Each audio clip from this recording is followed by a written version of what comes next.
All right. Whoa! Yeah. Whoa! Welcome to the Tarqaron Crazy! podcast. Whoa! All How's it going, right. everybody? All right. Today we're doing a mukbang. We are doing a mukbang today. Well, maybe, I don't know. Maybe later. Maybe, Just for now. For maybe now, like just muck. it's just we're just muck the Pokemon muck the filth Pokemon. I don't remember So, what its classification is, but welcome to our monthly podcast, the Tarqaron podcast. yeah,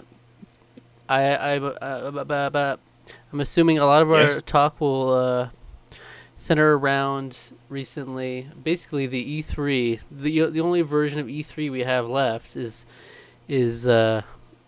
consists of the summer game fests as well as, and there was a couple of presentations afterwards. So a lot of video game reveals and announcements and trailers. Just just no a, Nintendo. It's basically E3 yeah. minus Nintendo.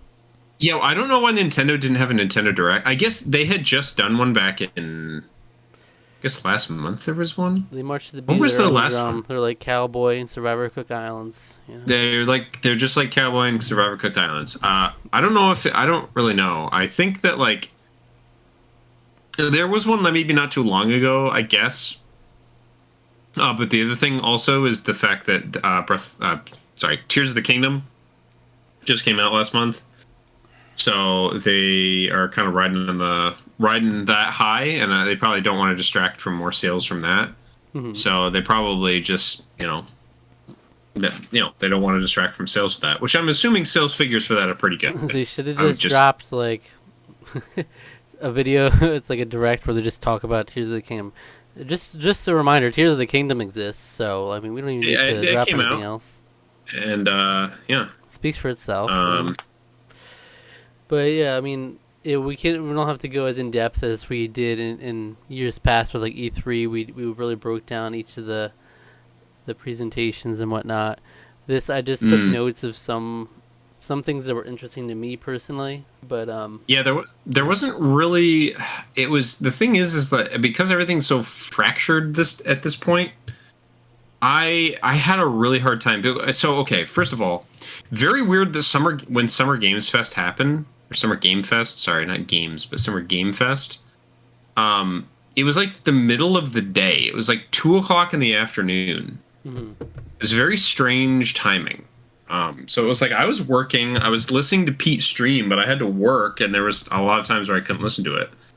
So I didn't really hear it super well. And I don't remember, honestly, for most of the year, I don't remember most of what happened. I don't remember most of the events. The only thing for most of the year, I don't remember most of what happened this year. Oh well, sorry, not the year, but most of what happened during the conferences for this year is what I was trying to say. I don't really remember a lot of it. I remember the Devolver Digital because they're always very memorable. Okay, that's the only thing I haven't. I didn't know that they even did anything. Devolver Digital does something every year. It's like performance art. They do weird nonsense. Yeah, I remember not liking the last one like as much. So it was like, I don't know. It wasn't as good. This year was great. I really liked this year a lot. So it wasn't even more because what I did, I was originally planning to watch this up, and there was like, oh wait, there's way more stuff that I have time for. I watched the PlayStation Showcase, and then I watched most of the Summer Game Fest. But then the rest of the stuff, I looked in articles of like everything, the reveals, and just looked at any trailers that sounded interesting to me, and yeah, so Devolver Digital didn't even come up in those, so I was like, okay, I just did PlayStation, Xbox, Capcom, Ubisoft. As I've said in the past, I'm not the best gamer there is. There's a lot of games that I've never played, so there's a lot of like sequels to games that I don't know too well, so it's like, well, they're not going to do anything for me. I remember, so the general vibe is that the PlayStation Showcase was really underwhelming. Yeah, there's not much there. Not much really noteworthy. I remember really enjoying it quite a lot. Like, there's a lot of like really interesting niche stuff that I really thought was neat. But the problem with it is that it was a PlayStation Showcase. Like, this wasn't just its state of play. And the thing is that it really just sort of felt like a state of play, which for those of you maybe don't necessarily know, they usually do their state of plays as like kind of like stop gaps to be like, hey, this is what's going on from some of our third party developers. This may be an update on this sort of thing. Mm-hmm. But like PlayStation Showcase is supposed to be like their big first party, like, hey, look at this, look at what we have coming. Right. And we get extremely little from what the heck is going on with the camera. We get extremely little from their first party developers. In fact, Xbox released like a couple hours or maybe like even an hour after it happened. They were like, hey, here's all the games that they showed that are coming to Xbox. And it was like Petty. 80% of them. Yeah, for sure. So I mean, the only thing I appreciated about it is that, it was rapid fire, just thing. There's no there's no fluff to it. It's just reveal world premiere. I mean, that was the Summer Game Fest too. I like that mostly. That's the Xbox world premiere. They do that. Okay. But yeah, for me, I can't wait for Cat Quest Pirates to the Caribbean. A big highlight game of the show. I just thought that was interesting. I was like, oh wow, they really just went all in. Pirates of the Caribbean. Mm-hmm. All right. That's a sequel, I think, to another game. I'm sure it is. There's a couple things that weren't huge for me, but like there's this game called Towers of Agazba, which is like this fantasy-looking world but it's mixed with like a city building kind of game. I think I remember seeing this. And like, they look kind of interesting. Well, kind of. Yeah, I'm like, maybe I'd be into it. I mean, I love Final Fantasy Crystal Chronicles, My Life as a King, as we all do. But it's in a similar realm there. It's like a fantasy world. It's kind of neat. I know the big one for a lot of people, obviously, is Spider-Man 2. We knew that and we knew about it, but I know a lot of people are excited for that. That was kind of a big deal for me. I thought it looked awesome. It did look awesome. So, I haven't finished even the first one yet, though. So. Ooh. I still gotta play Miles Morales myself. So. Well, that's where I'm at with it, and that's the same thing with Alan Wake. I never actually played the original Alan Wake. Oh, Alan Wake 2. That game looks awesome. Also, like really super dark, and which is really, it's interesting because it's like. That is taking a stance that is a little different from even the original Alan Wake, which had, I would say, horror elements, but like they're like going all in on the survival horror for this, and I'm kind of here for it. Yeah. Especially where the first game ended, makes a lot of sense for them to do that, and I'm really interested and really excited for it. I think it's gonna be great. So I would like to play the original. I should probably get on that. It's not a very long game. I would definitely recommend it. It's maybe like a 10-hour game, so maybe a little slightly longer, but. And then I'm sure you'll have more to say about this one, and that's Final Fantasy 16. Yes. I still have 15 Final Fantasies to play before I can get to this one. So I tried to stay away from this as much as I can, really, at this point. Like, I didn't watch they had like a big like briefing, I guess, during these events. They had like a huge like press, like a pre-release sort of celebration where they announced the demo, which just came out recently. I haven't played the demo. I probably am not going to before the game comes out. I know you can bring your progress, but like into the game, but like. I just am trying to just completely sort of stay away from any information about the game, and I'm very interested in it, very excited. I was able to snag a collector's edition, which I was really happy that I did, because that thing is really expensive, and I'm sure will only go up in price over time. Not just that, it's just a game that I'm very excited for. Really hoping it turns out as good as. I would say the general consensus is that it's the demo has been going over well. Most general reactions I've heard about it, people are extremely positive in terms of their feelings about it. So yeah, I'm definitely looking forward to it. I took a day off of work the day after it comes out. I do hope they actually ship my game on time, because it comes out next week. So I hope that they ship my game on time so I get it in a timely fashion. But I mean, there were a couple other Yeah. things not super notable, but I remember they had at the end, towards the end, there was like a Switch style controller almost, where it's got like a screen on it. The PlayStation Oh 5. yeah. That's PS5's like streaming box, the streaming console. Yeah, I it don't was even like know what it is. They didn't even really go into that much detail about it. It was very vague, I thought. Anyway. it was something about like yeah, something about stream play or something. I don't know, but I'm like okay, I don't know. I don't really get the point of it personally. For the Switch bitches out there, I guess. they're trying to switch up on the Switch. Okay, so tell me, we gotta play Lies of P, right? You know this game. I'm so down. This game looks awesome. We gotta do our I've whole. been I've been I ex- mean, we're going all full Pinocchio. We're going full Pinocchio. I've been excited for this game. Like I'm legitimately, I've been excited from this game since it was announced. Hmm. It looks fantastic. I'm so into this like sort of steampunk kind of like dark gothic fantasy world. It's like Bloodborne meets like I don't know something like steampunk. It looks really. I'm really fascinated by it. Apparently, a lot of people have said that the demo is like 60 FPS Bloodborne. So I'm down for that. But I don't actually feel that the 30 FPS on Bloodborne locked on 30 FPS is all that much of a detriment personally, because the game is like pretty much a masterpiece as it is. And it's not a game I've finished, by the way, but I had played a lot of it. Yeah, I just think the tone, the setting, it's just I'm down for it. It looks really, really enjoyable. Yeah, So, yeah, and it's like a play on Pinocchio, in a way, and so we have to do our Pinocchio redemption with Guillermo del Toro's Pinocchio, and then we yeah. gotta do Lies of P. I don't know if I Followed like up the with name. Lies of P. Lies of P. Yeah. It leaves a lot to be desired. You know, just one letter. Lies of P. It sounds like the world of what is it? Pi. Life of Pi. Life of Pi. Yeah. Lies of P and Life of Pi. All right. And what else? We got Mortal Kombat 1. I'm not a big Mortal Kombat person, but I know it's big for them. Yeah, good for them, I guess.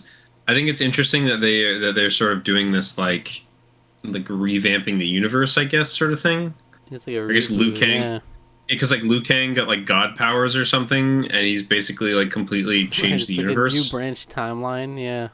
Yeah, so he's created his own universe or something, and then so they're all so like characters from like the first Mortal Kombat game are like coming back and stuff. It's like their old design.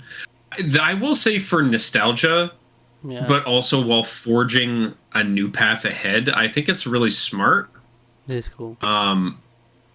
I just I've never been a fan of Mortal Kombat, just in terms of like I'm used to like the Street Fighter, the kind of ways of doing things in terms of like inputs, and I've just never been a fan of like the very like so like Street Fighter, you have like you're actually making circles and stuff, like half circle, quarter circle, but like with Mortal Kombat is very much like you look at the combos of even something like Injustice, which basically uses Mortal Kombat inputs, and it's you actually have to like do the down and like right input, so it's like boom boom rather than like a half circle. Mm-hmm. So it's just something that I've never really enjoyed about it personally, just because I'm just used to that other way of inputting. Right. Even though I really like Injustice, at least what I played of it. I don't know. Maybe the game can win me over. I will say the fatalities are just as beautifully gruesome as ever. Mm-hmm. So like just tearing somebody's skull and spine out, like it's just like that's just awesome. It's just so over the That's top. what everybody comes to Mortal Kombat for. Pretty much, yeah. So So I mean, I know you're excited, and you peeped Nicolas Cage on the stage. Nicolas Cage coming to Dead by Daylight. that was such a silly, stupid kind of thing. Silly. He kind of rizzed me up though, but it was. Yeah, I thought he did a great job of like Yeah. of like coming across as someone who's like legitimately excited about being in this, and he's like, Yeah, someone important in my life is really, I don't know if it's like son or daughter or something is like really into it, or nephew Yeah, could let's not be be. specific about Yeah, who it is. It's someone who it important. is, but someone important is like really into the His game, and so mistress. he is, maybe I don't know. His You know, my I mistress don't know what loves Dead by Daylight. I don't know what Nick Cage gets up to. You know, he's a wild and crazy Well, guy. what's kind of lame Um, though is like he's just like one of the characters you play as, so there's not yeah, really much there, right? right. It would have been more interesting if he was like I thought he was if he gonna was one of the be like killers. a killer, like Because you can do a scenario around that. You could do a whole scenario around that, and that would make it more interesting, I think. But that was the funny thing for well, me. I was like, that's immediately yeah, what I thought. I was like, Nicolas Cage is yeah. he's just one of the Just killers, an the unhinged killers. classic That'd be horror awesome. villain. That'd be fantastic. But But no, it's like no, they didn't do he's that. just over there fixing the whatchamacallit, Yeah, the generator. So yeah. it's whatever. uh, Sonic Superstars, right? Oh, this is okay. I'm legitimately excited for this game. This looks great. Hmm. I'm super It looking looks forward to kind of this slower game. Yeah. though, doesn't it? So, to a degree, but like I think people don't remember like the old 2D Sonic games are actually like they require a lot of precision, slow precision platforming. Yeah, you going underwater, getting floaty too. Yeah, I mean, I think it looks great. Boo? I'm really excited for it personally. So, Mm-hmm. Uh, oh, wasn't there, was that the PlayStation showcase where they showed off that foam stars? oh, I'm in the Summer Game Fest at this point, but what Oh, is okay, Foam Stars? What? that was the Splatoon knockoff. I don't even remember this. The Square Enix. It's like you're these characters and you get these like special abilities and you're like shooting foam and you like go through the foam, but you can but to like it's basically like a character based, team based sort of shooter Mm-hmm. that's sort of like Splatoon in a lot of ways because you have different colored foam. Okay. But the interesting thing about that is that you can like build barriers and stuff with the foam, so it's not just like ink on a surface or anything, but it's like you actually can like build the foam up to like make like shields and stuff for yourself, and Mm-hmm. it looked pretty cool. I think a lot of people were kind of hating on it because it looked like it was just like it's a Splatoon ripoff, but I'm actually really looking forward to it. I'm just hoping that the game is successful enough so Square Enix doesn't just cancel it, you know, a year into its existence. But Mm-hmm. yeah, I think it looks fun. So Yeah, I anyway, don't know. so I must have missed it. yeah, well, we'll look into it after the podcast. I'll show you the trailer. It looks fun. Yeah. So I was just gonna say about Sonic. It's just so funny how it's like the Sonic developers are just throwing everything at the wall. It's like every new Sonic game is like a new like we're gonna reinvent. Now we're going Sonic Frontiers. It's like open world Sonic. And now it's like okay, let's go back to our roots. 2D Sonic is what we want. 2D mixed with 3D, and then it'll be like 2D hybrid with 3D mix. You know, it's like something's gotta work, please. You know. Sonic Frontiers sold really well. Apparently, it did quite well for Yeah, them. I think. imagine. Um, But they're like, we don't got time this for game that. looks. I don't know. I'm really. I like that we're getting a little bit of both because it sort of appeases. There are people that are very like 2D Sonic only, and then Yeah. there's some people that are really into. I like both. As somebody who hates Sonic Adventure 2, I like both. Right. Well, I haven't played enough of Frontiers to know like if they really nailed that or not. But Yeah, we got to get back to that later this year. We're planning on reviewing it. Just I guess spoiler yeah. for future content from us, but we are planning on actually reviewing that game. I wasn't able to put very much time into it myself, so I did enjoy what I played of it quite a lot though. So for what that's worth. Not it's not worth anything. Okay. All right. So Sandland. All right. That's a property from Akira Wild. Toriyama. Wild. It's very. I didn't out even of know left this field. existed. I I didn't didn't even either. know this existed I saw Rusty until posted, yeah, on Twitter. Yeah, I was like Sandland. I was like, I know this is Akira Toriyama, but like, I don't think I've heard of this, maybe ever. And if I did, it was back in high school with my friend David. Might have known about Sandland. Shout out to David. Well, David's no longer with us, but yeah, it's fine. Yeah, no, I just that was like I wasn't even like no one could have predicted that. I don't think anyone thought like, oh yeah, Sandland, biggest property of That was Akira on my Toriyama. bingo. Everyone, That was on my knows. bingo card. Everyone, that was on no one's bingo card, yeah, See, that was such a deep cut. I'm here for that, but I thought the trailer was kind of lame. But I thought it was kind of lame. It had some goofy music. That's all I remembered of it. It was like, okay, it didn't really. I want to play this, but I'm like, okay, that's kind of. Yeah, I originally thought it was like a super HD Dragon Quest Monsters. Is originally what I thought it was. I just got a text from my friend Jordan. Hey man, I'm engaged. I've never been engaged before. Well, time to go to bed. Wow. Which is a reference to back a long time ago when I was showing, speaking of anime, when I was showing Cowboy Bebop to a bunch of my friends. He was one of them. And it was like first episode, whatever. And so we were like, where we used to work together was a camp. So basically, we went to like the associate director's house because he was our age and he was a friend. So we like go to his house and I was like showing them that. And then he was, he like watched the opening or whatever. And then all of a sudden, like he's like in the bathroom and I hear him brushing his teeth and I was like, what the heck? And he's like, well, good night. And he goes to bed. And this has been an ongoing joke for all of us where we do anything. So you'd be like, well, I've never seen Sandland before. Well, time to go to bed. Right? Yes. It's like, okay. So he just did that for himself. I'm engaged. I've never been engaged before. Well, time to go to bed. That's funny. Anyway, congratulations, Jordan, if you're watching this. I don't know if you wanted everyone to know, but I feel like everyone should know that you're engaged. It's a private engagement? I don't think so because he texted me and I'm in the middle of recording, so not that he would know that. But anyway. All right, and last but not least of the Summer Game Fest, Final Fantasy VII Rebirth. All right, it's pretty sweet. Really good. Looks really good. It looks really good. As someone who hasn't played the Final Fantasy VII remake. It looks amazing. And that's even through their horribly compressed trailer footage that they have, both on the stream as well as the one they posted on all of their really good for me.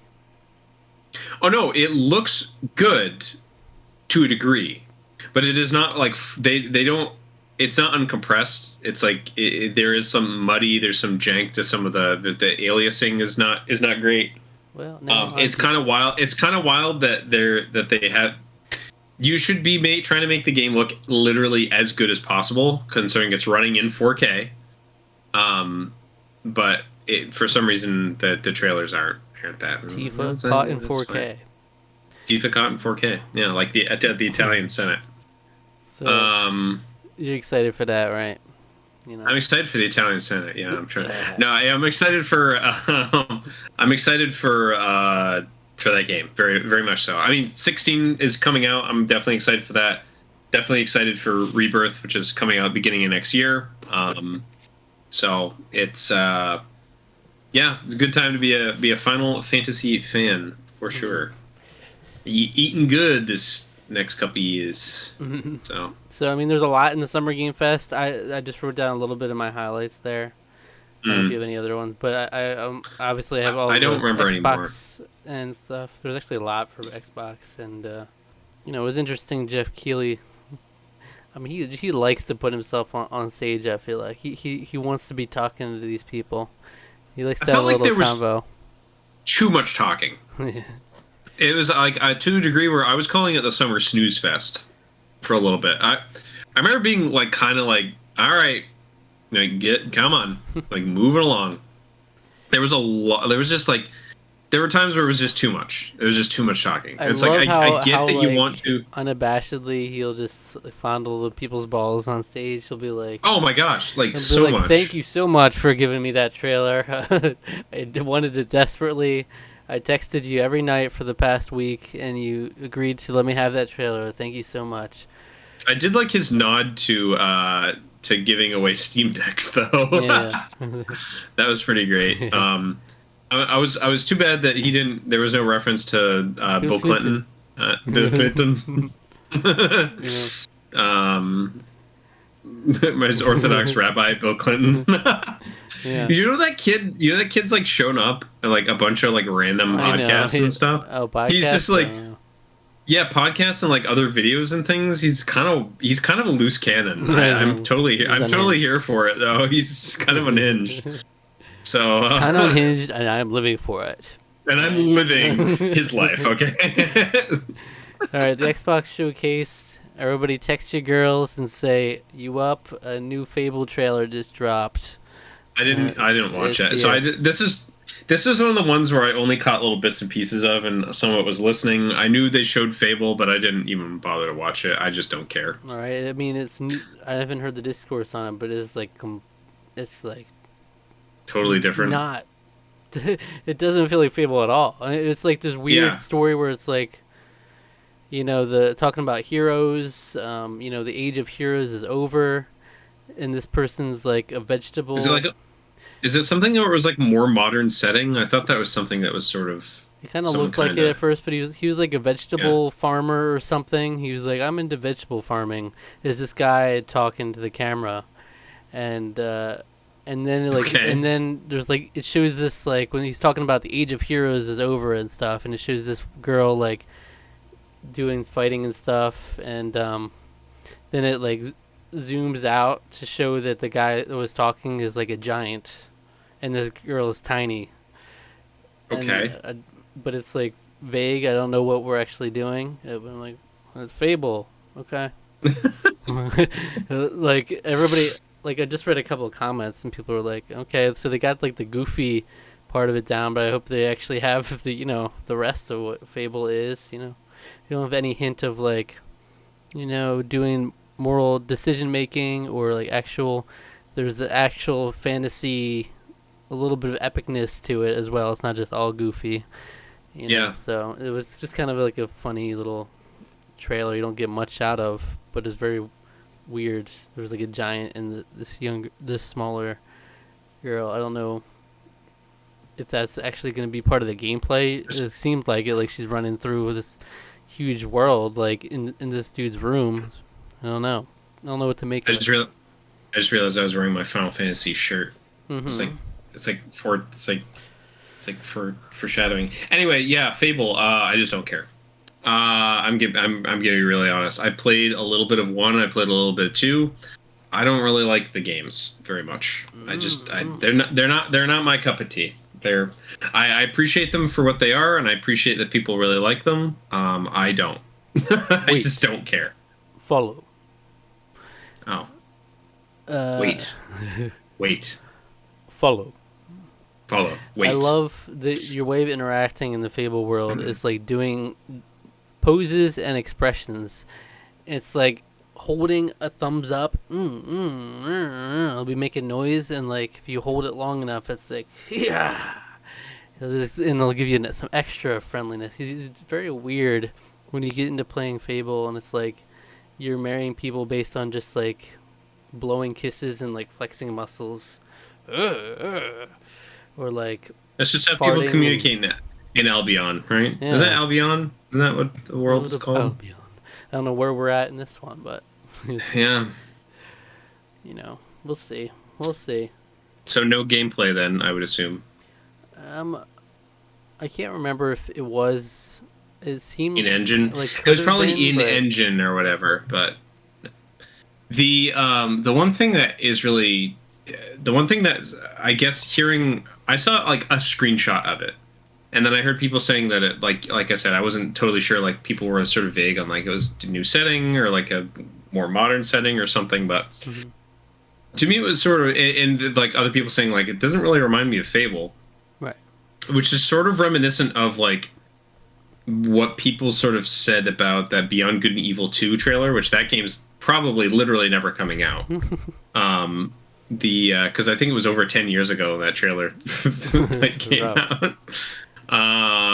Last Guardian energy. No, yeah, except that game actually came out. So So never give up.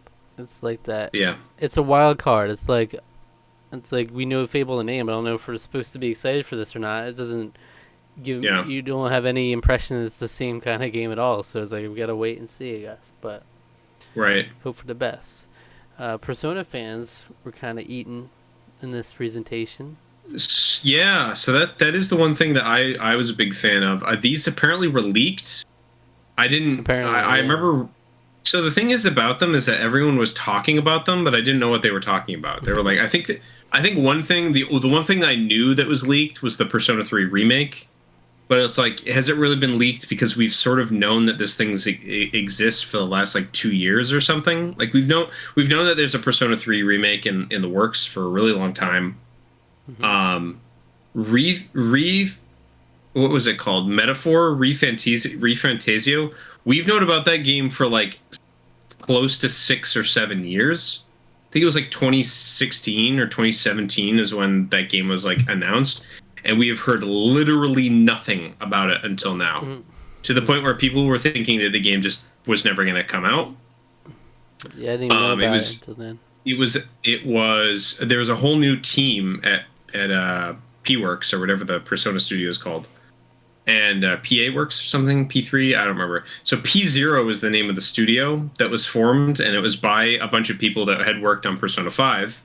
Basically formed a new internal studio at Atlas, and it's like a fantasy version of Shin Megami Tensei, more or less.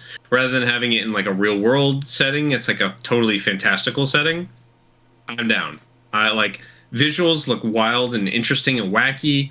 I'm totally here for it. I'm really looking forward to it. And Persona 3 whatever it's called.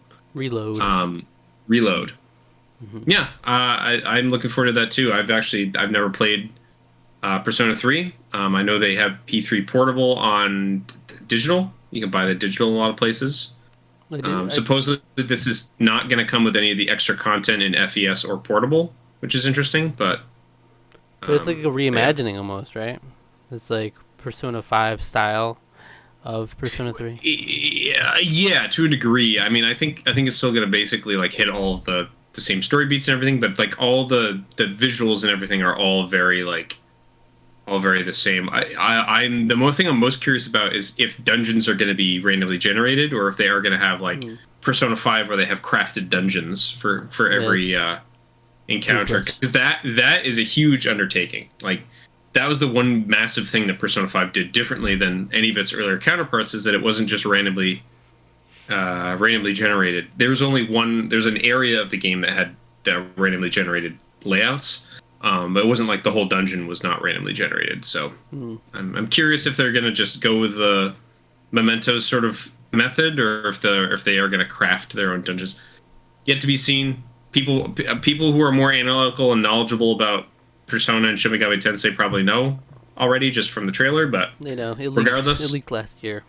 So. Yeah, I'm looking forward to it. I played a few hours of FES and I liked it, so I'm interested. I don't know if I should play one or the other. One of the most interesting battle themes I've ever heard in a video game. I remember really liking the dorm music. Iwata Dai dorm. It's like a little rap. It's like, and he goes like, when I put you in the fridge, something like that. But it's kind of chill. Well, that was the thing with Persona 3's had a very like hip hop kind of like sort of theme to it. Like, that was the weird thing. It was like almost like a pop hip hop sort of number. That was the battle theme. It's so weird. Like, I've never heard a video game have like a main battle music that was that unusual. So. And there's also, don't forget, who could forget Persona 5 Tactica? Oh yeah, P5T. It looks fun. It's a tactics game. I know some people weren't crazy about the art style. I actually really like it. You love chibi. It's a little chibi, yeah, kind of to a degree, and yeah, I'm excited. Mm-hmm. I'm looking forward to it. More Persona 5 is never a bad thing. I thought, because there was like something going out that P5T had been trademarked, and so some people were thinking that maybe it's a new fighting game by Arc System Works. I was kind of hoping it would be that. It's fine that it's a tactics game. That's totally totally fine. But I was secretly hoping that it would be a new fighting game because those games are pretty cool. Mhm. So So also, there's this game where you didn't get any gameplay of, but it's already intriguing a lot of people, and it's got me intrigued. It's called South of Midnight, where it's like it's a stylized like fantastical game set in the deep American Deep South apparently, but it just shows this guy like playing an instrument, and then this girl come up and it's very stylized, and it's just the style alone is what people got interested in. yeah, it's ringing a bell. I know that I think I saw this one. Yeah, you'd have to see Yeah, it to you It's have to hard see to it to remember believe it. You know. these ones, especially you don't have any gameplay of it yet, so it's just Yeah, like a vibe. South of I'm here Midnight for is it. what it's called. South of Midnight, yeah. Oh yeah, this is really cool. This looked super cool. Yeah, yeah. Oh yeah, it's like stop motion. Oh yeah, this looked awesome. I don't know if it was necessarily stop motion or if they're just mimicking the style Right. of stop motion. That looks amazing. That looked amazing.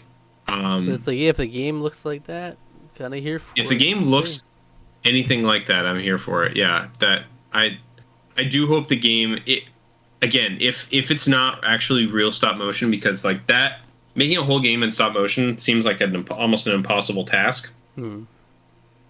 But if they can at least mimic the style where they're like making the frames, they're like removing frames to make it feel choppy like it is stop motion, here for it. That's beautiful. I like totally here for games that adopt a unique art style like that are just like I'm we need more things like that. So There were a few games in these presentations that had like really good aesthetic. That was like, I'm mm, here for it, just based on the yeah, visual, not really knowing the gameplay too much. Another one that's right. got a cool kind of style to it is this Clockwork Revolution. Did you see this? Yes, I think that yeah, this game looks cool. It's like Yeah, there's a I time agree. bending element and it's steampunk is the It style, so if it's cool. it feels very BioShock inspired, Hmm. um, but in sort of like a steampunk kind of setting. Yeah, I think I'm very intrigued by that. I'm looking forward to seeing more. Wasn't the release date in due time? In As due something time, remember? yeah, yeah. Yeah, I thought it was like that's clever. Fair That enough. game's probably not coming out until 2025 at that point. But I do appreciate that the look, the tone, the vibe. You know, very Bioshock. I think that's cool. Even since it's time bending, even when they give a release date, they can just constantly change the date whenever they want and be like, "Ooh, change the It time came on me out. again." It came out already. Didn't you guys know? Don't you guys have phones? And when I first was reading like the descriptions before, I was like, because this one I wasn't able to watch the presentation for. I was just kind of going through the Yeah. trailers. I was reading the descriptions. For some reason, I read steampunk and interpreted it as cyberpunk. So I was like, oh, another cyberpunk Oh. game. And I opened this up, and I'm like, oh, okay, I'm here for this. I like steampunk style. It's cool. And Well, speaking of Cyberpunk, there was a trailer for their that's new true. DLC for Cyberpunk, That's and it true. looked pretty good. Actually, looked pretty great. Heard Keanu Reeves So is gonna be in that game. I heard. Yeah, that's why he showed up on during their showcase. He was just there. There he Right. was, Keanu. And I got that game back when it first released, and I Really? yeah, and Well, I put you never played it. like Well now a now half that hour they've in, and then never. improved now that they've improved so much of it, now Right. you can play it without being apparently, from what I understand, the PlayStation version was by far the worst version of the game. So, Hmm. Okay. Great. I'm glad to hear yeah, it. yeah. Another thing worth mentioning. I don't know if you heard about the new Fallout 76 expansion. Oh, All get out of right. here! Did you hear about Get this? out of here! I I mean, ha- I saw it. I I saw it I happen. had to mention it because it's Atlantic City, baby. Atlantic City, New It's Jersey. yeah, yeah. What an Okay, I guess expansion it is. We're going to the Atlantic City Boardwalk, they said. I'm like, what the heck is going on here? It's hitting a little too close to home. yeah. You go down to go down to hang out and you spin out the tables. That's right. Yeah, Atlantic City, New Jersey. Yeah. You see Chris Christie? Maybe see him You see around. Chris Christie. There he is. He's over by table 7 He's down voicing at the. somebody in the expansion. I heard. Yeah. This Chris Christie voicing. Imagine that's like a big hook in the trailer. Yeah, man. Chris Christie, Voicing. special voice. Wow. Wow. Yeah, but I That'd don't be know. I don't know wild. how Fallout 76 is doing, but you know, that's They can't, to me, it's like, they can't keep showing off stuff. Like, to me, it was like, isn't this doing active damage to the Fallout brand? I Atlantic feel like City. it has to. Yeah. Well, not that specifically, but I mean, maybe it is. But just having anything to do with Fallout 76, I feel like, is anyone playing that game? That was, I think that was something Pete said in the thing. Is like, that was really exciting for the dozen of people that are playing that Yeah. game. It's just like, who cares about it? Even when I looked at it just for the Atlantic City of it all, it was like the trailer did not show any of that. So it was like, okay, No. it's just like generic. Oh, this is Fallout. So, you know, this voice kind of thing. But I can't believe it. I really can't. And I remember because my brother got that terrible, awful collector's edition that had all those problems with the canvas bag, the canvas bag controversy, it's classic. and then the helmet that had mold on the inside of it Oh, or something. Yeah, it was great. Ooh. You know, they really nailed that it's like a collector's survivor edition. reward. You know, he It's left like it out. Yeah, pretty much. So another a crossover between two games I've been interested in the past but never played, Sea of Thieves and The Legend of Monkey Island. Oh yeah, the Monkey Island Sea of Thieves crossover. So it's funny. Pete was saying in the stream, does anyone play this game? Like he's just like, no one plays this game really anymore, do they? And funnily, he should say that. I know for a fact that this game is still tremendously popular. I know my brother still occasionally plays it. One of his friends still plays it. One of my housemates just got into it recently, also, and his brother and a bunch of his brother's friends are all playing it. That's like And 10 so- people at least. Okay, but here's the confirmed. thing: is that I know. yeah. Well, no, I know. So I know that this game is still pretty popular. And I'm not mad at it. I would they all definitely just play it. got to do it super recently, and like my housemate Christopher is just every time I see him, he's always talking about like new adventures and stuff that he's gone on, new like ships that he's sunk and people that his treasuries he's obtained, and so you know What's it I on think it's Xbox One and PC, right? Or Xbox Mhm. Series X? What is it on? it's both. So Xbox One, Xbox Series X, and on PC. Hmm.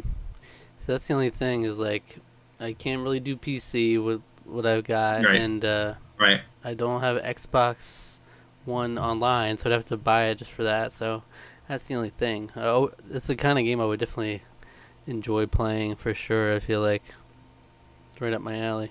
Yeah, because Pete also was saying something like to the degree of like I just can't get into it now because like too many people are the people that still play it are still like like really great, and I was like, you honestly they're playing it and they're having a blast. Mm-hmm. They're So, like- blasting cannons. They're blasting cannons and having a great time. So I don't Blast know. I think it's a away. game that you can. I think it's a game that's pretty easy to get into. I would say relatively newcomer friendly. I probably wouldn't say like maybe put a caveat on that because I know there are people that take it very, very, very seriously. So Mm-hmm. Okay. Another one is Star Wars Outlaws. Okay. I'm here for that it. game looks awesome. Yeah. I'm 100% here for it. 100% here for it. I'm all about these games that are set during this era. Set in because this I think is set during right around the same time as World War II. No. This is actually in the Empire era. It's not. It's Empire era. So like the Jedi Fallen Order, Jedi Survivor games, they're set during the Empire era, but they are. This one is set between 5 and 6. Is set between Empire and Return of the Jedi. Whereas that's set between movies 3 and 4. This is set specifically during that time frame because you can see at one point they show like the Han Solos in Carbonite at one point. You can kind of see him.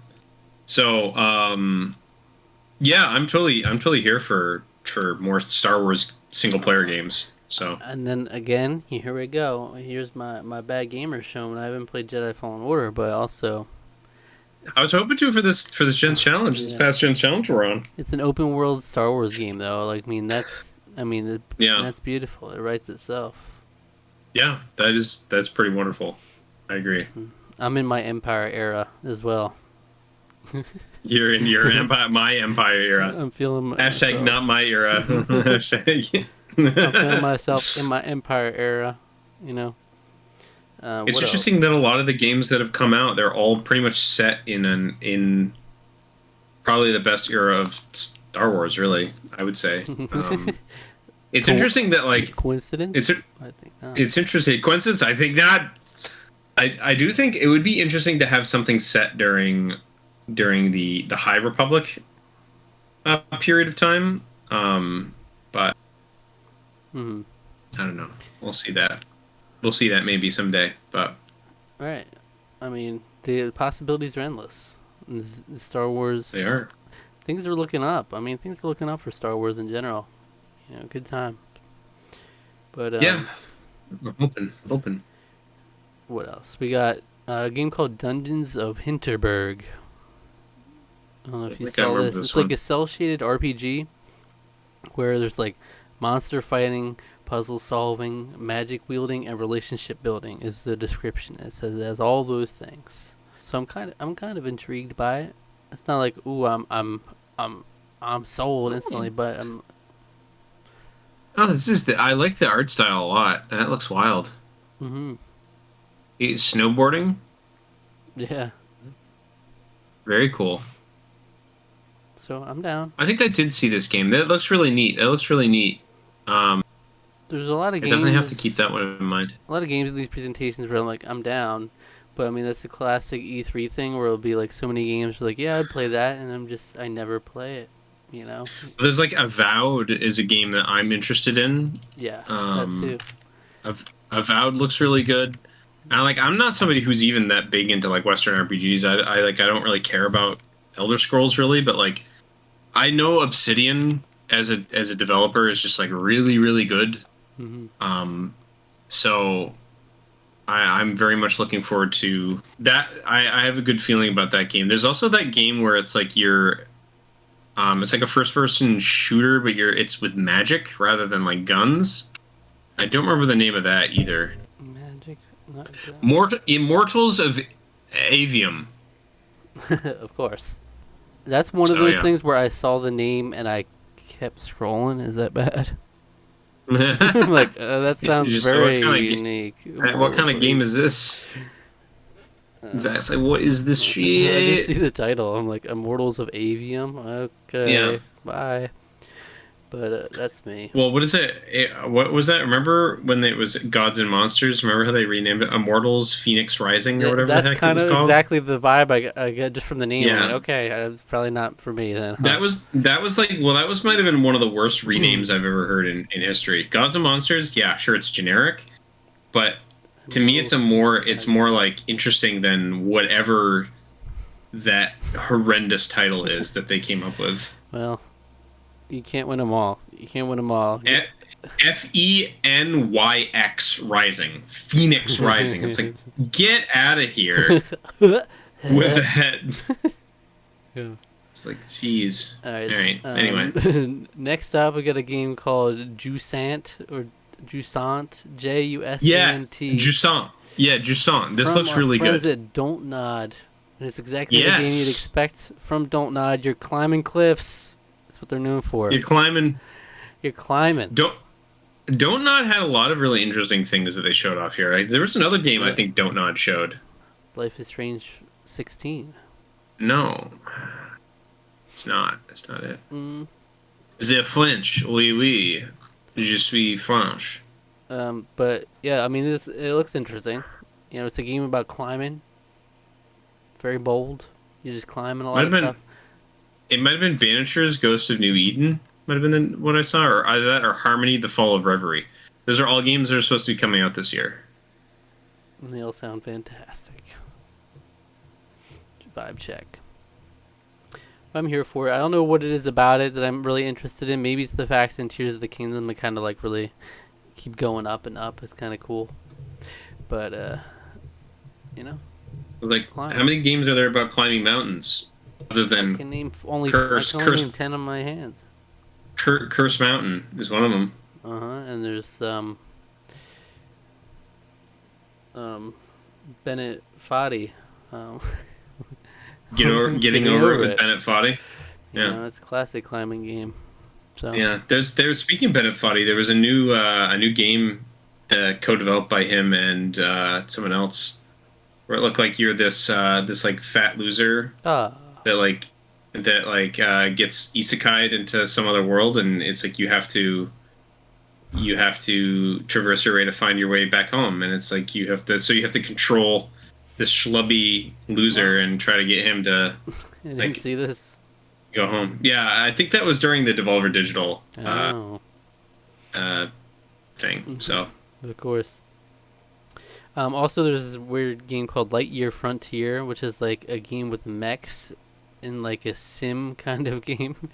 It's like people are calling it like Harvest Moon with mechs. It's interesting.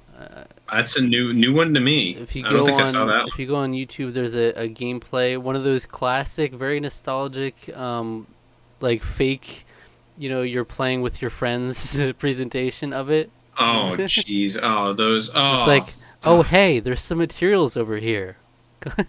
Let's go. Let's go check that out. Wow, that's really neat. They're so cringe. I love those. It's the most respectful, wholesome, and healthy group of friends just doing exactly what needs to be done. They're not swearing. They're not making fun of each other. They're not. Like, wow. They're just great work with that. Wow. Could you help me out over here? We'll each need to take at least 10. All right. Oh boy. Lastly, I'm sure this is right up your alley. It's Starfield. It's the big one. Not really. I have time to watch the gameplay demonstration. I don't know what the general vibe is of it. I didn't really hear too much reactions after the fact. So. I didn't get to watch the whole direct, or I didn't watch any of the full direct presentation of it. I only saw the little bit that they had at the Xbox showcase, which obviously didn't show much. It was like a story trailer, so I have no idea. But it's the buzz, so. You love your sci-fi and your space. I figure you would be all over it. I just don't like. But you haven't played Mass Effect, so who am I kidding? No, BioWare is their own thing. This is Bethesda. Yeah. I don't really trust Bethesda. Oh yeah, well. So. Come on, Skyrim. Heard of it? Have you heard of it? Yeah. Sure. Pick your console. It's on there, my friend. Dive in. So refrigerator. My smart fridge can play that game. That's right. That's beautiful. It's very accessible for everyone. Wasn't that an Apple Watch? Keegan-Michael Key, wasn't he part of some joke about? I feel like it was like a Summer Games Fest, not Summer Games Fest. I feel like it was a Game Awards where he was part of a skit where it was about like all the places you can play Skyrim or something. I remember something like that vaguely. Yeah. Oh, also Payday 3. There was a trailer for that.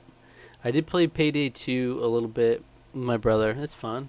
I could see myself playing this one, but there was some other like heist game too that was shown off. I think during the PlayStation showcase. I don't remember what it was called though. Was that during that? It was the beginning of Summer Games Fest. I don't remember. I don't know. There was kind of a heist in Fantastic Beasts: The Secrets of Dumbledore. Well, we were going to be talking about that next after we're done this. I mean, lastly, there's a Capcom showcase and Ubisoft. They didn't have much from them. There's the Apollo Justice trilogy is coming out. So we had the Phoenix Wright trilogy before. Now we have the Apollo Justice trilogy.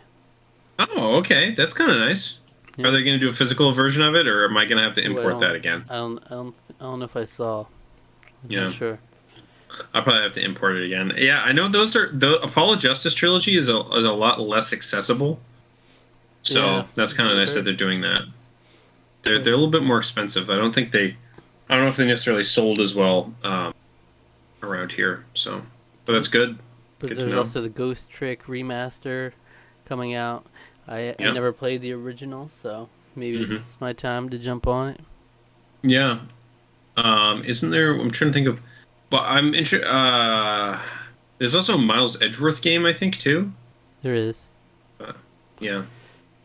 I don't know Um, if they're ever gonna digitally release that anywhere. I don't know. But But yeah, Ubisoft, the only thing I wrote down, I know there's a lot of Assassin's Creed stuff, but that's it doesn't do anything that's a for us. lot. Yeah. But there's the Avatar Frontiers of Ponderosa game. It's coming out.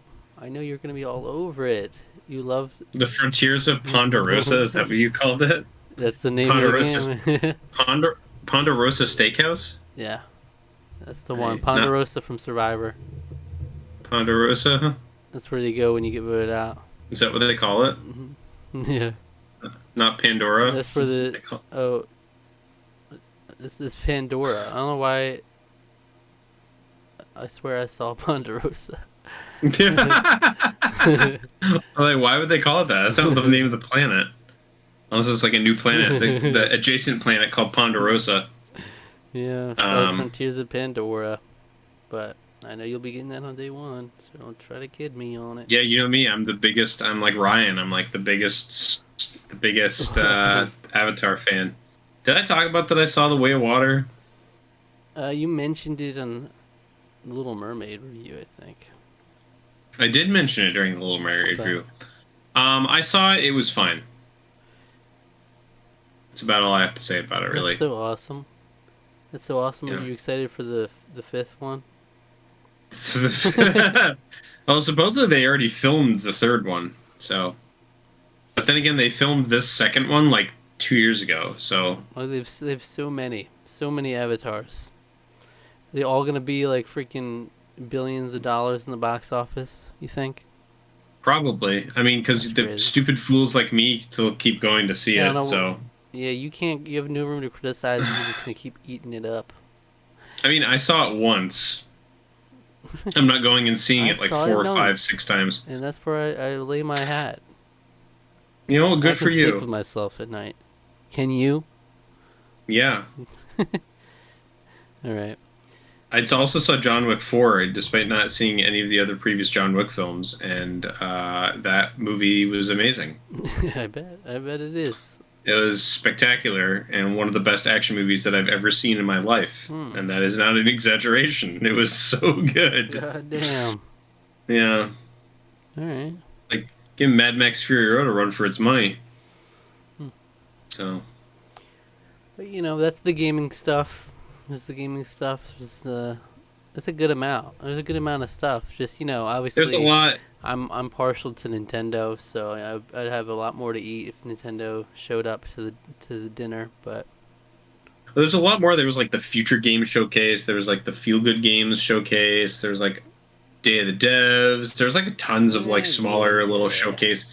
There's like tons of those. So, and it's like, so it can be really hard and slash overwhelming to kind of get used to, or to keep up with everything that's going on all at once. So, Yeah, if only there's a way we could have like conventions, like for each conference for each major company. Like let's say they're just the big three companies, Nintendo, Yeah. Sony, and Microsoft. If we could have a way to have a conference for each of those, and make it a presentation form for the masses to see new releases and trailers. Someday we'll come up with something for that. All right. well, it's interesting. The history of E3. I actually listened to a video about that. I don't know. It might have been done by Did You Know Gaming, or Gerard put it out. I don't remember. There was definitely like something. I think it might have been The Completionist. I think Gerard did like the history of E3 type of thing, or sort of went into the details as to like how it started and sort of like what happened throughout the course of its existence, and kind of why it's not really coming together at the moment. So Okay. I'll have to check that out then. yeah, it was a good video. I highly recommend it. All right. Well, you want to talk about anything else before we get into the reflecting stuff? Apparently, Grace Van Dien is getting like bullied by Team FaZe. I don't know if you know about Oh, any of this stuff. I heard I'm of. so knowledgeable on this subject. I don't know. I don't even remember how I started hearing about it because I don't even think like because normally I keep up to my internet beef through Moist Critical or through Penguin Zero Charlie. Huh. Because he does Yeah, videos I on it because didn't of stuff. watch a couple of his, so might have missed He it. he talked about it like a few weeks ago. But like it came to a much bigger head somehow. I don't even remember how I heard about it. I honestly can't remember. But basically, like she called out some guy like was calling her out, and it was like he was like calling her out because he was being very critical of how Team FaZe is operating right now because they're sort of like they're operating at a significant loss. They're losing all kinds of money. I mean, most esports teams do lose a lot of money, just generally anyway. So they're like losing money, and like they're not really listening to like the old founders because I guess Team FaZe was bought by an outsourcing group or something, or some other group bought them, and so that the founding members of Team FaZe don't really have a major stake in the company anymore, or not as high a stake as the actual owners. So the way that they're operating is like they're very critical of. One of them was a celebrity casting for a new member, Grace Van Dien, who was known. She's an actress. She's a streamer. Also, she streams, and she was most recently Chrissy, a character from Stranger Things season 4, which you have not seen. Oh yeah, Um, so I know who you're talking about now based on yeah, that. I couldn't remember. yeah. And so, anyway, so one of the members was like really critical of that. He was like calling her out, like, "Yeah, she's not worth it. She's not worth anything." Like, True. he said something to the effect of like, "It's like she's so like mid that like I wouldn't like sleep with her on like my drunkest night or something like that." Like, that was like one thing he said, Fair, fair. which is like really great when you know that it's just really wonderful when you know that the reason that she started streaming was because of the like horrible like Yeah, the producer pressures stuff. that yeah, the stuff where she was like basically being like pressured into a threesome with like one of the Hollywood producers on a movie that she worked on. And I was like, cool. That's like one Yeah. of the reasons why she embraced streaming. It's just she's like, I can just do what I want this way. And now, of course, with this, now you've got this guy. So anyway, then they had like a meeting to like sort of clear the air because after that, she was then like, she then mentioned the fact that he like almost OD'd at one point. So like kind of almost apropos of nothing, she was like kind of criticizing him. And then she's like, yeah, but like that would be like if I mentioned that you had done that or something like that. So it was kind of like a low blow, a little bit of a low blow. Okay. So like they're both beefing, they're both coming up, they're both fighting, and then so they come up with this idea to like maybe just have a video where they clear the air, and then neither of them look particularly good during that meetup, which got posted, They don't despite the look fact that she good. didn't. Neither of them look good. Neither of them Seven. come across looking very good. Okay. Because it's like they both seem like they wanted different things out of that meeting. So they're both kind of like talking at each other from like different perspectives and angles. I would say she comes out looking less bad because at least she wasn't being a complete and utter asshole the whole time. Which the whhole time that I don't remember this guy's name. His name's like Wet or something. I don't know. Is this something with a I don't remember his wet. name. I'm wet. Yo, what Nice to up? meet you. FaZe. It's like FaZe Rain. Rain. That's his name. FaZe Rain. That's better. And wet. I'm wet. FaZe Wet. Rain. And so like he seemed like he was like genuinely apologetic for like a bit of it. Um, but then like it sort of devolved, and she got like really upset, and she like left the room crying basically because she was very upset about some of the way he was acting, the things he was saying, because a lot of it was very like it was very was it egotistical, but there's another word for it I can't remember it. Narcissistic. There's like all kinds of like things that he was doing like towards the end when it was devolving, where he was just like he's like blaming her for like, yeah, you're getting emotional, you're just getting emotional now, and it's like I'm the one who's logical here. It's like, dude, you're as emotional as she is. You're just not like getting like upset. The way you're upset is you're getting angry and snippy and sarcastic. He's wet. and he's wet. He's just getting wet. So neither of them look very good in that. And then so I guess she's left Team FaZe now. I don't know. She was a part of Team FaZe for all of like 2.5 weeks or 3 weeks or something when all this went down. Yeah, that's sad. So yeah, and the thing is like the problem that I have is like I feel like if you just hadn't made it about her, if you just criticized the decision that the company's clearly making this celebrity-based casting to like save face and to like not account for the fact that they're not respecting their old members is one thing, but instead like coming after her, I think that's really what started from the get-go. So it's like you can understand like both perspectives pretty well, but like both of them look horrible and yeah, I don't know. It was a crap situation. So there's some internet beef that I just found really interesting because I think Grace Van Dien is beautiful, and of course. So when I saw there was like this beef with her, someone made her cry, and I was like, "How dare you? You're making a girl cry?" To defend her. I did. I white knighted the hell out of that. I didn't. I don't care that much. You're beautiful, but and perfect, just how you are. Don't let anyone tell you otherwise. My beautiful babe, do not let this.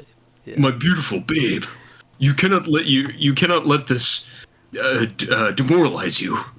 Don't worry, don't concern yourself with him. He is wet, but so am I. Gross. He is wet only in name. He's wet only in name. He's rain. Oh yeah, and then so one of the ways he posted it too was like it was him doing like one of those like it was like him reacting to it, which is weird. Yeah. He calls her a bitch at one point during the reaction, so it's like that doesn't look good either, dude. Like maybe you don't call her a bitch when you're trying to like show her up or whatever. Yeah. Not the best look, my dude. Right. So anyway, internet beef. It's very entertaining to gawk at. That gawk. Yeah. Right. Fair enough. And I saw The Little Mermaid again, so we should review it. Yeah, we should review it sometime. we should. We both rewatch it and review it again the next week. It's just we do it every week. Yeah. That's like the. Was it you that told me about that channel that like watched Shrek over and over again, or did I just find that? No, maybe, and I don't know. I know that there was a. I know that there was a podcast. My brother and me. There was a podcast where someone was watching. There was a group of people that were just watching like Shrek. I think it was over and over, week after week. It was I think it was the McElroys. I think it was my brother and me. I think. I don't know if it was Shrek. I know that someone a long time ago, and it might have been the McElroys, a long time ago, I'm talking like when I was in college. Funhouse. Someone did that with Grown Ups 2. Yeah. They watched that movie like I think every day for a month, I think. Yeah, that's too much. That's too much. Yeah, it was a lot. Well, Ian Brutalmoose, one of my favorite YouTube channels, he did that with he watched Paul Blart Mall Cop every day for a week. Mm-hmm. Yeah. So, the cinematic masterpiece that is Paul Blart Mall Cop. That is a cinematic masterpiece, so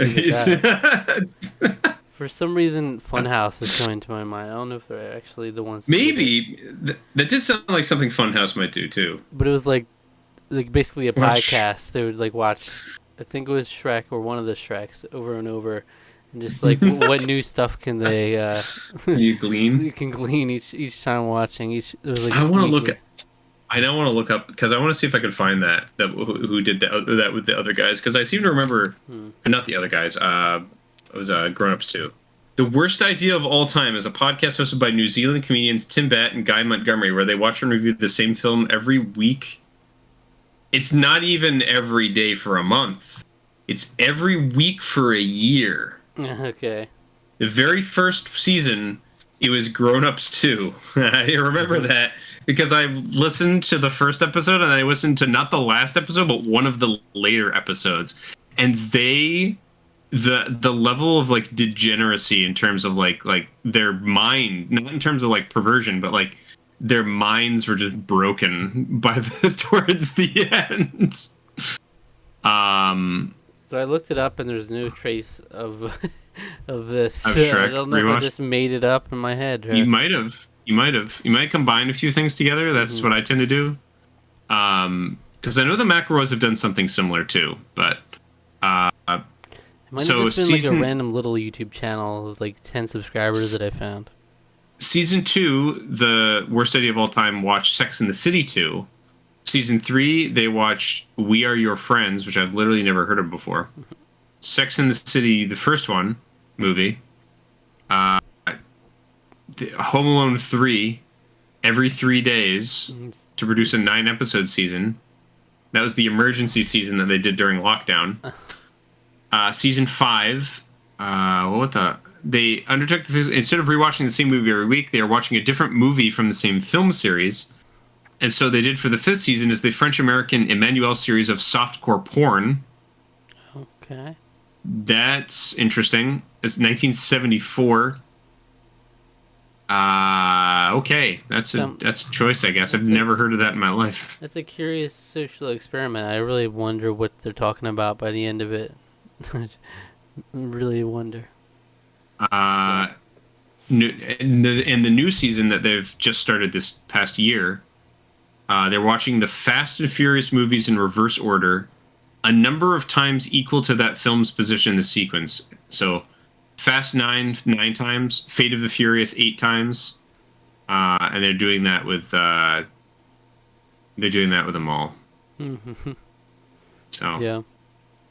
Okay. Isn't Fast 10, wasn't that FX, right? Isn't that what the new one is? And they just call it FX? Is that what it's called? It's either FX or Fast X. I think it's just Fast X, I think is what it is. Yeah, Fast X.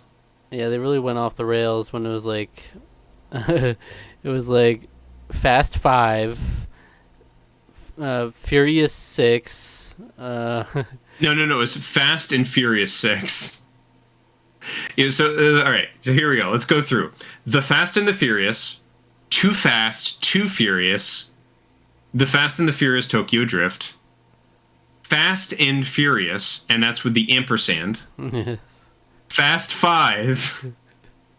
Here we go. Fast and Furious 6 with an ampersand. Furious 7. Yeah. The F8. Fate of the Furious, and Yeah. F8, so Fate of the Furious. And then F9 was what they call that. Now this is Fast X. They're so crazy with it. It's so wild. Well, that's why I remember when Red Letter Media said back when Furious 7 came out, is like, is the next movie just going to be called The 8? Yeah, right. Exactly. And that'll be the most cursed series we ever do. When we do that movie series. When we do that, it's gonna be cursed for sure. Wasn't there a Fast and Furious game that came out that was really bad? Yeah, there was like the newer one. I remember Rusty played it. Crossroads, Fast and Furious Crossroads. That's what it was. I had sent him for one of the gift exchanges. I sent him Fast and the Furious on PS2. Yeah, then there's also Fast and Furious Presents Hobbs and Shaw. That's right. Absolutely. With The Rock and Jason Statham, and then Idris Elba's in that movie too, I think. Well, once we get to our Halloween movie series, there will be like three of them are just named Halloween. So yeah, that'll be fun. Yeah, that's real hopeful, right? do. All right. So what do you say we get into the back half of the back? Do a little bit of recap here, a little bit of review. So I'll just run down all the videos you guys can check out that we posted this past month. All right. So we had probably, I think it's 4 episodes of Cook Islands now. Episode 2, 3, 4, and 5. And then we had Tarqaron All-Stars 4, our Survivor Simulation. We had Fantastic Beasts and Where to Find Them, as well as Fantastic Beasts: The Crimes of Grindelwald. And we had our intro to the Alphabet Gents Challenge and our Little Mermaid 2023 review. Some good ones in here. Yeah, for sure. What's the highlight? What's the highlight of the month? I think the Little Mermaid review. I mean, I think, honestly speaking, it was really nice to have Lauren on. It was nice to kind of realize that I liked the movie a lot more than I thought I did. And so going through that transformation through the course of the review was fun. I still have my nitpicks for it. I saw, as I said, even here today, that I went and saw it again with my parents. Um, and I do still have my nitpicks with it, but I think it's a really solid Disney live action. It's crazy to say that, but I love yeah, it, and it gives me warm feelings inside. And yeah. it stars the wickedly talented one and only Halle Bailey, and that's just fine with me. Who say it? Why did you say it like that? The This is a wickedly great talented showman. When is one this? and only Adele Dazeem. Dizzy. That's right. Yeah, Halle Bailey she's just amazing. She's just incredible. Amazing, talented. She's lovely. She is lovely. Yeah, she is lovely. She seems like a wonderful person. And the music, I think is a lot of fun. Like I said, I listened to a couple of them back a few times, and it's really fun. I've been trying to procure the deluxe edition of the soundtrack, and as I've discovered, good old fashioned Disney magic, they only have that streaming and digitally available in the States. So I have to import to get the deluxe edition on an actual CD. I have to import it from Japan, which I'm totally gonna do, because that music in that movie is like makes the movie. The music of that movie is just, and I'm not even talking about like the songs. I'm just talking about like the orchestra arrangement is just spectacular through that whole movie. It's really really something special. So, and that's kind of what I felt like with Beauty and the Beast as well. I think they really knocked it out of the park with both of these films. I think those are two of the most important animated films in Disney's canon. And I would definitely say that they did it justice to the degree in which they had to. Scuttlebutt aside, nothing can be perfect, right? All right, this is the scuttlebutt segment of the. Well, no, every podcast we have a scuttlebutt segment where we talk about what we heard the past month. So, I mean, we had 3 reviews altogether this month, and Little Mermaid. I mean, it's on top. It's the highest scored one for sure. On top for sure. Yeah. I think also Tarqaron All Stars 4. Yeah, I mean it was another a rip roaring good time as always. Honestly, it was an exciting finish. It was an exciting conclusion. Quick spoilers for Tarqaron All Stars 4. So, and Tarqaron All Stars in general. There's now been a trend of all 4 seasons have been won by a woman. Yeah, and interesting little bit. Usually tidbit. In close votes. I'm actually interested. Were they all like woman versus man, and a woman wins? It was woman versus man the first 2 seasons because it was against you. It was against me. And then the 3rd season, It was Vanessa versus Knuckles. Yeah, and now Hermione versus Chuck. So it's always a woman beating a man in the end. Yeah. In the final 2. Very interesting. Very interesting. But that's a lot of fun. I mean, you gotta check out my little custom logo I made for it. It's beautiful. Good stuff. Good stuff for sure. They're always fun. And in for the long haul. But it's always lots of laughter. That's for sure. Mm-hmm. I just have a wonderful time having fun going through those. So and we cherish it because it's only once a year. Yeah, it's a big culmination of the whole year of videos, basically. And also, this time next month when we do the next episode, we'll have finally finished our Wizarding World series. Man, our extravaganza. We only have one left of the main, like the Fantastic Beasts movies at the time of recording this to review, and then we were gonna do the Return to Hogwarts special. And then do like a wrap-up video and another bonus video, and then we'll be done. But we're very close. We're, 10 movies in now. We're about to review the 11th after this. So Wild. A big undertaking. That's the longest. It's the longest thing we've ever really done.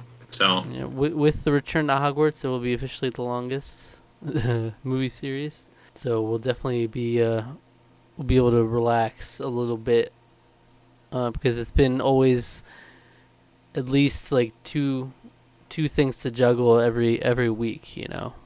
Yeah, So, in addition to Survivor. So right.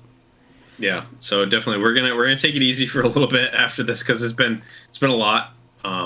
So Yeah, and so we don't know when the next movie series will be. It'll be a while. it'll be a little bit, that's for sure. Probably be a smaller one at that point. Yeah, But Cars. The Cars Cars 1, 2, trilogy. and 3. All right, so let's read some comments that we got over the past month. All right. Okay. We got a comment on our Marvel Rising Playing with Fire review. Okay. Okay, that's interesting. This is from Thomas Bennett. He says, "Can someone explain to me that ending? Did Dante leave the Secret Warriors?" I don't remember. I don't remember. I mean, sure, I guess so. I couldn't tell you. And he also commented after that. He said, "Am I the only person who wants the Marvel Rising version of the Secret Warriors to form in the MCU but done better? I mean, if the MCU can make a good movie inspired by Spider-Man One Last Day, they can do the same with Marvel Rising." I'm gonna pretend that I know what you're talking about and say sure. I hope they do that too. Just, you know what? I do. I hope they do that just for you. I have no idea what you're talking about. I gotta be really honest, but I hope they do. That'd be cool. Yeah. That's right. I mean, I would like to see Squirrel Girl show up in the MCU. You know what I'm saying? That's exactly what I was thinking. Squirrel Girl needs to be in the MCU for sure. I'm waiting for her. A lot of comments expressing how they're excited for the Cook Island series. See your reaction. And talking about the Candace from the Roro tribe moment. And Chase Fair is like this one of the funniest situations in Survivor history. It's a shame we couldn't get more Billy this season. Yeah, I know. Billy was really made his mark just from that alone, really. I would say early contestants actually were really, the early castaways kind of made their mark. So it's been a really cool season so far, honestly. Yeah. So Cartoon Productions with a Q. It's Qarton. Yeah. He left a really good comment on the first episode of Cook Islands. A very insightful, long, in-depth comment. But I'm probably gonna read that on the review of the season. Okay. Because it's not spoilers per se, but he just brings up some ideas that could be better with the full context of the season, I think. Okay. Yeah, It'll be good. Totally interested in hearing about that, though, for sure. But he did have a comment here I'll read. He always leaves really good comments whenever he does. He said, "This was in response to the Scheming of Man episode." So that's the one where it's like Cowboy and Flicka. Oh, yeah, okay. Kind of deciding which way to go. Yeah. And he said, "The politicking in this episode is actually insane. I honestly forgot how good it was. The thing with Flicka's attitude here is that she's a prime example of the way Survivor's casting was different this season. It was majorly recruits, so a lot of people here only had a passing knowledge of Survivor. While it allows for much more diversity of playing, as Jonathan so aptly points out, some criticize it because recruits can do some really, really dumb stuff. But hey, that's what makes it fun, right?" Yeah. So I didn't know that about So recruits isn't they sort of like scouted people? Yeah, like rather than see him at a bar and be like, "Hey, you wanna try out for Survivor?" Rather than auditioning. That's really interesting, and that makes a lot of sense actually. I wonder too. if JP was a recruit. Yeah. His dumb ass. Yeah, that's why he was a steaming, hopping man. like just so angry at Billy for no reason. Scheming of man. Right. Because Chase Fair even commented on the Releasing Poverty episode. He said, This is what happens when you're a condescending asshole to everyone, LOL. JP literally just ran his game into the ground. Textbook example of how not to play Survivor." Yep. Yep, it is. It 100% is. You can't do that, son. Yeah. But it's interesting. I didn't know that about this season in particular. I remember hearing about certain seasons where it's like, oh, this had more recruits than actual fans, and it's always interesting to think about.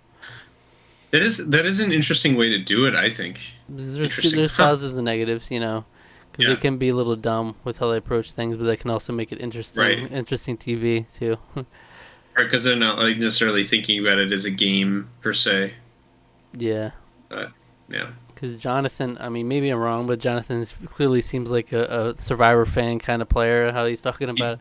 He does certainly seem to be that way. So if he's and then Flicka is definitely not, right? You know, those are the two attitudes they showed in that.